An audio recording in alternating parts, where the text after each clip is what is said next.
In a bustling airport terminal, a tense confrontation unfolded aboard Horizon Airlines Flight 512 to Seattle. The departure board flickered, signaling 40 minutes until takeoff, as a flight attendant, Emily Carter, approached a passenger seated in first class. "Excuse me, sir. This area is reserved for our elite travelers. You'll need to relocate to economy," she said sharply, her tablet glowing with passenger data. The man, Daniel Harper, glanced up from his tablet, dressed in a simple navy sweater and khakis, his only accessory a scuffed leather satchel. To the casual observer, he blended into the crowd, no hint of the influence he wielded. Daniel, unfazed, presented his boarding pass. "Seat 1B, first class," he stated calmly. Emily's lips pursed as she scrutinized the document, her tone skeptical. "There must be some error. May I see your ID?" Nearby passengers began to notice. A young woman at Cloud Chaser on X started live posting. "Man in first class being questioned on Horizon Airlines. This feels wrong." Her post gained traction, retweeted 62 times in minutes. Emily's colleague, Brian, joined her whispering, "Is there an issue with the seat?" Emily replied, loud enough for others to hear, "This passenger seems to have misunderstood his booking." Daniel, still seated, his satchel at his feet, responded evenly, "Could you verify with your system? I booked this seat a month ago." Emily tapped her tablet, her expression hardening. "Our records indicate an economy ticket, sir. Please move to row 27. A man in seat 2B, an older passenger in a tailored suit, chimed in. "Just take the seat they're offering, young man. No need to hold up the flight." The condescension was palpable, and Daniel's fingers tightened briefly on his satchel. He reached inside, producing a Diamond Tier loyalty card. "I've flown 420,000 miles with Horizon Airlines," he said. "Diamond status for 7 years." Emily barely glanced at it. "Those can be faked online. Please gather your things." At Cloud Chaser's, posts were now viral with Horizon bias trending. Her live stream drew 1,200 viewers, with comments like "This is 2025. Why is this still happening?" and "Record everything." Captain Laura Bennett, a 25-year veteran with a commanding presence, emerged from the cockpit. "What's the holdup?" she asked Emily, ignoring Daniel. "This passenger refuses to move to his economy seat," Emily replied. Laura glanced at Daniel, casual attire, no outward signs of affluence, and made a snap judgment. "Sir, you're delaying departure. Move now or we'll call security." Daniel began recording on his phone. "It's 3:12 p.m., flight 512. I'm being asked to leave my confirmed first-class seat despite valid documentation." Laura's voice sharpened. "Put the phone away. You're causing a disturbance." Daniel replied, "I'm documenting unfair treatment." Emily radioed for security. "Gate 19, non-compliant passenger." A woman in 3A, Dr. Rachel Nguyen, spoke up. "He showed you his boarding pass. Why aren't you checking it properly?" Emily snapped. "Ma'am, stay out of this. He's clearly trying to sneak an upgrade." Dr. Nguyen pressed, "Based on what evidence?" Emily's response was curt. "Experience." 2 security officers, Carlos Rivera and Aisha Patel, arrived. Carlos examined Daniel's boarding pass and ID, then radioed the gate agent. "This checks out first class, seat 1B." Emily doubled down. "It's obviously manipulated. People find ways to game the system." The phrase "people" landed heavily, and passengers exchanged glances. Carlos, sensing the weight of her words, asked Daniel to step off the plane briefly to resolve the issue with the gate agent. As Daniel complied, his phone buzzed with a text. "Board meeting rescheduled to room B, urgent." Dr. Nguyen, catching a glimpse, wondered why an economy passenger would be involved in board meetings. The departure board now showed a 28-minute delay. Gate supervisor Karen Liu, a 15-year Horizon veteran, strode in. She reviewed Daniel's documents, boarding pass, ID, loyalty card, with meticulous care. "Mr. Harper, everything seems valid, but due to the crew's concerns about your conduct, we'll need to reassign you to economy." Daniel's tone remained steady. "What conduct?" "I was seated quietly, showing my documentation." Karen's face tightened. "You're challenging the crew's authority. Take the economy seat or catch the next flight." A Cloud Chaser stream hit 2,300 viewers, with Horizon bias climbing to 3,000 posts.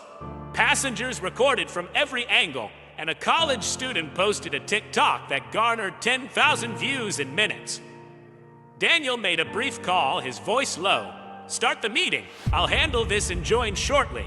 Karen, noticing his expensive watch, hesitated. Daniel requested to speak with the district manager. Karen scoffed, "I'm the highest authority here. File a complaint online." Dr. Nguyen stepped forward again. "I saw everything. He was calm, showed his documents, and you're targeting him unfairly." A businessman from 4B added, "The flight attendant didn't even verify his boarding pass properly." Karen's control was slipping. "Sir, economy or leave the airport," she insisted. Daniel made another call, this one lasting 39 seconds.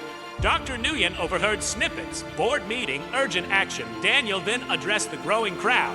"I'm sorry for the delay, folks. I know you're eager to get to Seattle." His voice carried a new authority. He handed Karen a business card. Her eyes widened as she read, "Daniel Harper, CEO, Harper Global Solutions." Gasps rippled through the crowd. The businessman from 4B searched online, muttering, "Harper Global, they're worth $3.1 billion. A Cloud Chaser stream exploded. Wait, he's a CEO. Horizon is in trouble." Karen's hands trembled. "Mr. Harper, this doesn't change your disruptive behavior." Daniel checked his watch. "In 2 minutes, your headquarters will call. I suggest you answer." Right on cue, Karen's radio crackled. "Supervisor Liu, contact HQ immediately. Priority 1. She glanced at Daniel, then at the business card. Captain Bennett, now visibly unsettled, joined them. Carlos whispered to her, "He's the CEO of Harper Global Solutions, major player." Karen answered the radio and a voice boomed. "Karen, is Daniel Harper there? Put him on." Daniel took the radio. "This is Daniel." "Daniel, it's CEO Margaret Evans." "What's happening at Gate 19?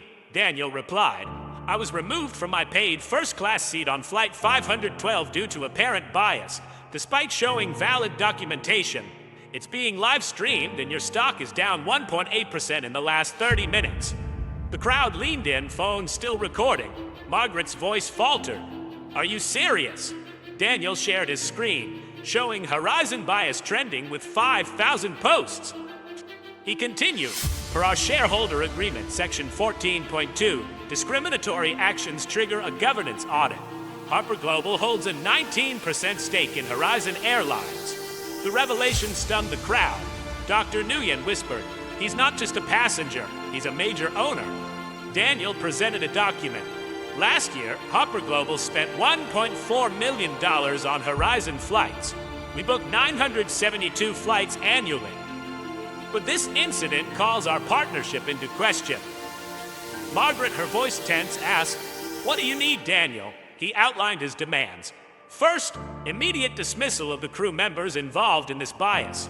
Second, mandatory bias training for all customer-facing staff within 30 days. Third, an independent anonymous reporting system for discrimination complaints. Fourth, a $750,000 fund for diversity initiatives. Fifth, a public apology from Horizon acknowledging systemic issues. Margaret hesitated. "A public apology could expose us legally." Daniel countered, "Your legal exposure is already significant. This is being watched by 6,000 people live. Your stock is down 2.3%. After a pause, Margaret agreed. "We'll meet your terms." The crowd cheered, and at Cloud Chaser's comments erupted with justice. Daniel added, "I want implementation within 72 hours, no delays." Margaret protested, "That's too tight with union rules and logistics." Daniel replied, "You reroute entire fleets in 8 hours during storms. You can do this." He shared a timeline. Dismissals by tomorrow, training materials ready in 48 hours, reporting system live in 72 hours. If not, Harper Global will divest its shares and advise our partners to do the same.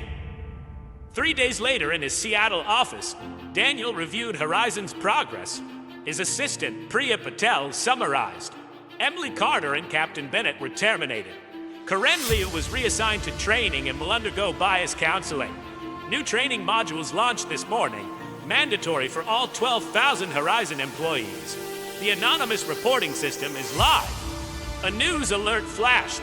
Horizon Airline stock rises 2.9% after rapid response to bias scandal. Margaret Evans appeared on a national news outlet announcing the Respect in Flight program. Mr. Harper's experience was a failure, but his leadership showed us how to rebuild trust, she said. The interview reached 1.2 million viewers. The reporting system logged its first complaint within hours. A passenger in Miami reporting bias treatment, now under third-party investigation. 3 months later, Daniel received a call from Transportation Secretary Alina Torres. Your Horizon case gave us the push for new federal rules mandating airlines to track and report discrimination complaints, she said. Name the Horizon standards. These regulations prompted 7 airlines to adopt Daniel's protocols preemptively. The Harper Foundation expanded, funding 52 legal cases for passengers facing discrimination across transportation sectors. 2 years later, Daniel spoke at the National Equity in Travel Conference in Atlanta.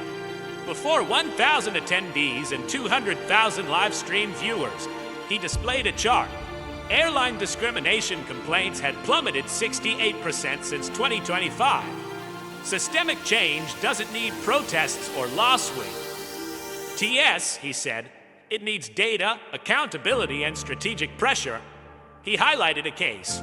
Maya Johnson, a young lawyer inspired by Daniel's story, won a $2 million settlement against a major airline, funding training for 62,000 employees. During the Q&A, Emily Carter, the former flight attendant, stood.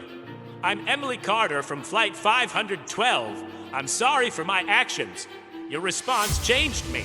I now train companies on bias awareness. The crowd applauded.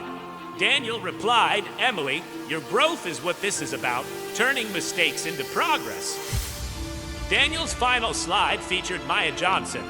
You don't need to be a CEO to drive change, he said. Document injustice, demand accountability, and use your voice. Every story matters. The Respect in Flight hashtag trended with 62,000 posts, inspiring 15 other transportation companies to adopt similar reforms. As Daniel concluded, together, we've built a system where dignity is the standard, not the exception. The applause echoed for 4 minutes, a testament to a movement that began with one man in seat 1B.